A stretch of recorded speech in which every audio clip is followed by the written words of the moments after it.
পিসিমণি পিসিমণি আমি বলছিলাম কি দাদু তো সুস্থ হয়ে উঠছেন আর এত বড় একটা ঝড়টাও কেটে গেল, তা বাড়ির সবার মঙ্গলের লিগে বাড়িতে একটা বড়সড় করে পুজো দেব। ভালো কথা, করো না, এই সপ্তাহের মধ্যে অ্যারেঞ্জ করো। শুধু পুজো নয়, পেট পুজোটাও তো ভালো করে করতে হবে। দাদুর ফিরে আসাটা সেলিব্রেট করতে হবে না জমিয়ে? হবে হবে দাদা, সব হবে।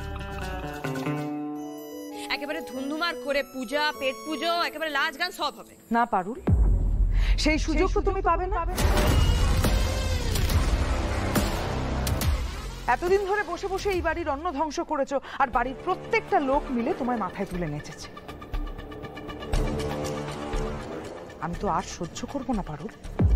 এই মুহূর্তে তুমি এই বাড়ি থেকে বেরিয়ে যাও। কি? কেন শুনতে পাওনি? যা বলেছি পরিষ্কার তো বললাম, যাও বেরিয়ে যাও পারুল।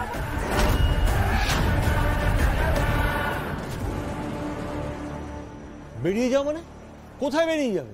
সে আমি কি করে জানবো কোথায় যাবে? এই বাড়িতে থাকবে না সেইটুকুনি আমি জানি। এটা গেস্ট হাউস নাকি? আত্মীয় হলে তবু একটা কথা ছিল, শুধুমাত্র পরিচিত বলে আমি তো দিনের পর দিন কাউকে এই বাড়িতে রেখে দিতে পারবো না।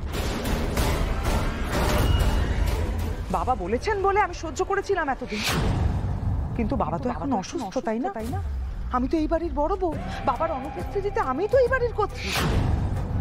তাই আমি বলছি, আমি এক মুহূর্ত পারুলকে এই বাড়িতে সহ্য করতে পারছি না। শুনে নিয়েছো তো সবাই কথাটা? কি হলো পারুল, এখনো দাঁড়িয়ে আছো কেন? কানে যাচ্ছে না বুঝি?